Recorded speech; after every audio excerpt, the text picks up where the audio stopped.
Olá, querido aluno, querida aluna, tudo bom? Vamos começar aqui hoje a nossa quarta aula do curso de redação aqui do Não Perca a Cabeça, porque agora vamos começar a falar hoje sobre coerência textual e diferenciar também coerência de coesão, beleza? Vamos lá?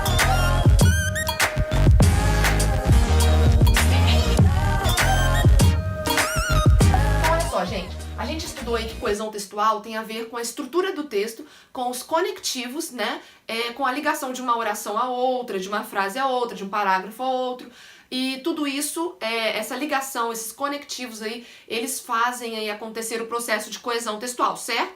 Certinho. Então a gente sabe o quê? Que a coesão ela está relacionada à estrutura mesmo do texto. A estrutura ali gramatical do texto, certo? Já a coerência, ela precisa da coesão para acontecer, principalmente no texto dissertativo argumentativo, mas não é só a coesão.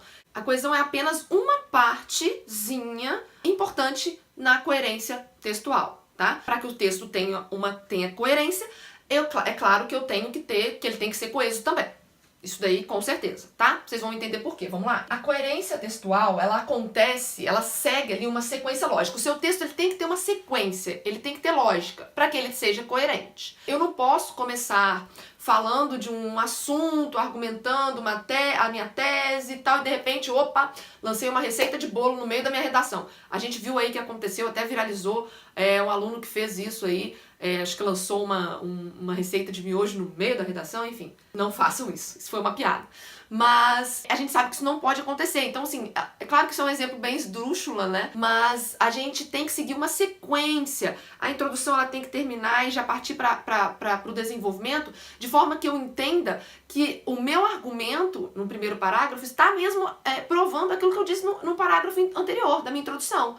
Eu, na minha introdução, apresentei a minha tese, apresentei meu posicionamento, apresentei o assunto, o tema ali que eu tô falando, e no desenvolvimento, no primeiro parágrafo, no segundo parágrafo, eu já vou começar a falar sobre aquilo, a pontuar melhor aquilo, né? O que a gente vai ver aí na próxima aula, que é a aula nas próximas aulas, né? Que são as aulas aí de argumentação. Mas a gente sabe, então, que tem que seguir uma sequência. O seu texto precisa seguir uma sequência. Você não pode, de uma frase para outra também, de repente, não ter sentido, o que você falou aqui não ter sentido com o que você falou antes. Então, tudo isso está relacionado aí à sequência, à lógica do seu texto, ok? Então, vamos lá, seguindo. As ideias e as informações contidas no seu texto, elas precisam ser claras. Isso é coerência também, tá?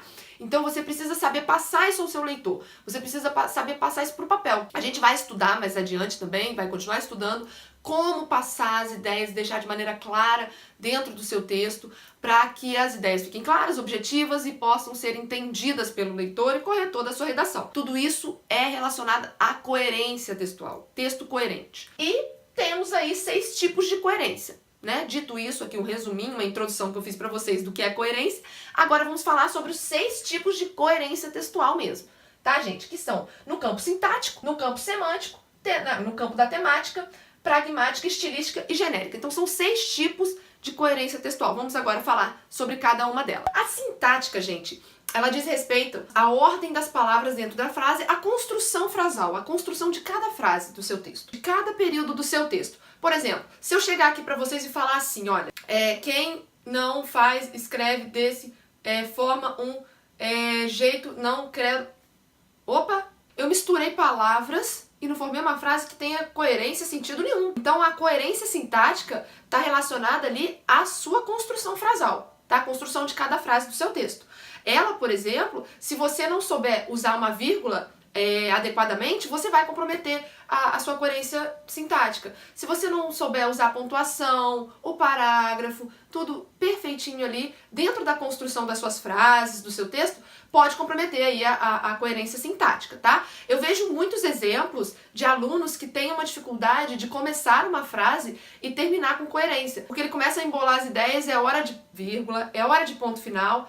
Isso é importante, gente. É importante saber usar a pontuação adequadamente, tá? Sabendo aí que o ponto final é uma pausa maior, a vírgula uma pausa menor, o ponto e vírgula também pode ser utilizado e deve ser utilizado em determinadas situações em que a pausa não é como o ponto final, mas também não é tão curta quanto uma vírgula. Então, assim, tem que saber usar a pontuação. Pega a pontuação para estudar, tá? Regras de pontuação e vai praticando aí, ok? Então, coerência sintática seria isso. Uma outra coisa muito interessante que eu quero colocar aqui, deixar pra vocês, sobre a coerência sintática, é que ela evita ambiguidade. Anota aí, ambiguidade, sim.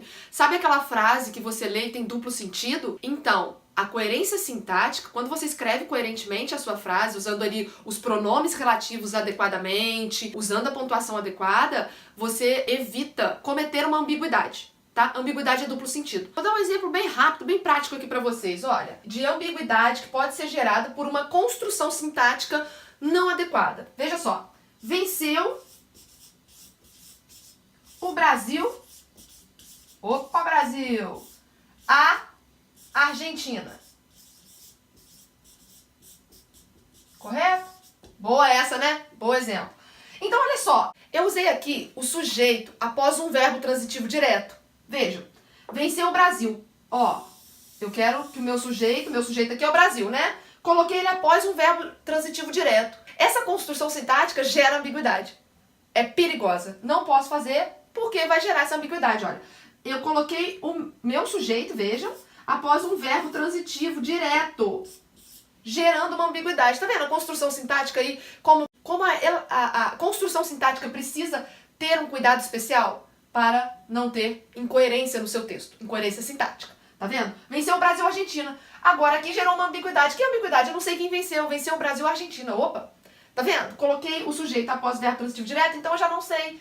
Eu tenho duplo sentido. Eu não sei quem foi que venceu, o Brasil ou a Argentina. Então, assim, o que seria o certo aqui? Ou o Brasil venceu a Argentina, ou a Argentina venceu o Brasil.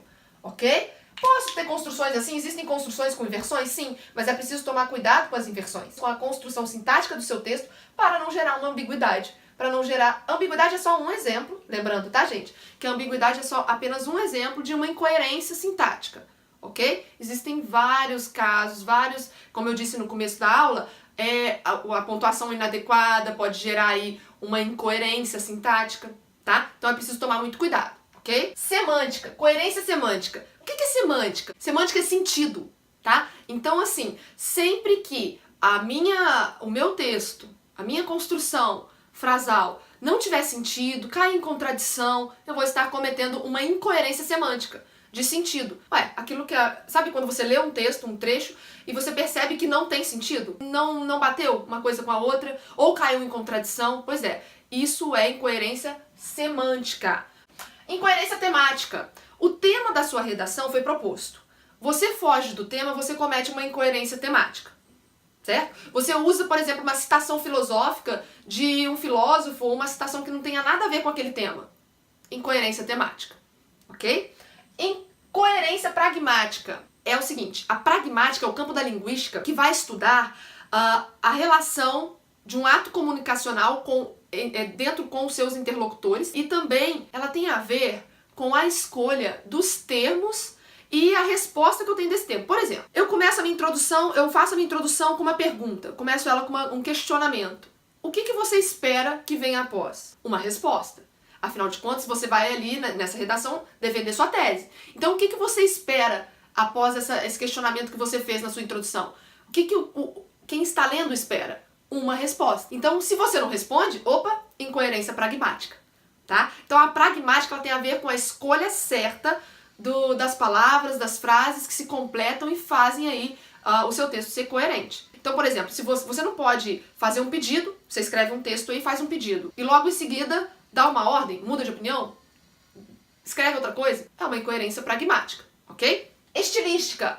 A coerência estilística, lembrando aqui que eu tô falando, gente, do que é cada coerência, né? Cada tipo de coerência e dando exemplo aí ao mesmo tempo para vocês de incoerência, ou seja, de quando a coerência não acontece dentro de cada campo, para que vocês não cometam tais erros. No material aqui de apoio nós teremos vários outros exemplos, ok? Então vamos lá, coerência estilística tem a ver com o estilo que você está escrevendo. Se você começa a escrever o seu texto num determinado estilo e termina e se embola e mistura os estilos, você está aí cometendo uma incoerência estilística. Como isso pode acontecer, professora? Da seguinte forma, você utiliza, por exemplo, a norma culta, o exemplo aí da redação do Enem. Você precisa utilizar a norma culta da língua, né? A norma padrão.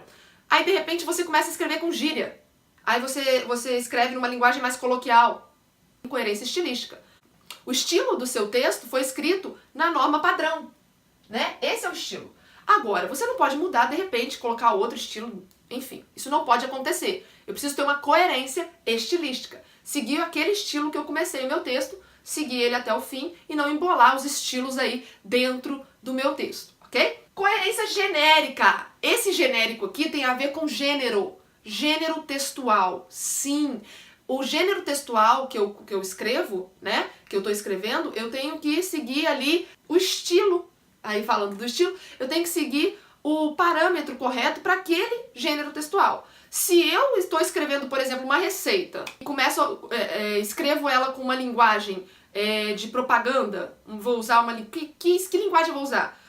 De uma propaganda? De um texto dissertativo? Dentro de uma receita? Não tem a ver com gênero. É incoerente, né? Uma incoerência genérica. Então o gênero redação do Enem, você tem ali o seu estilo de escrever. Você precisa seguir as normas de uma redação dissertativa, que é um tipo textual, né? Lembrando aí que na aula de linguagens vocês vão ver muito sobre isso, sobre tipologia e gênero textual, né? E o gênero discursivo que nós temos aí da prova do Enem, de redação do Enem, ele tem aí as determinações, as regras de um texto de tipologia dissertativa. Então eu não posso fugir disso. Se eu fujo disso, eu vou estar cometendo uma incoerência genérica. Tem aquele gênero textual ali para escrever. Eu estou falando ali de um tema, abordando o assunto, defendendo a minha tese e vou até o final com esse gênero textual. Eu não posso começar ali a fazer uma receita de bolo, começar a usar a linguagem que eu utilizo com os meus amigos, começar a usar a linguagem que eu uso aí para outros gêneros discursivos, outros gêneros textuais. Eu tenho que ter a coerência genérica. Seria isso. Ok? Essa foi a nossa aula de hoje, espero que você tenha gostado. Venha comigo para a nossa próxima aula, a aula de número 5. Beijos e abraços da professora Maria Filhota.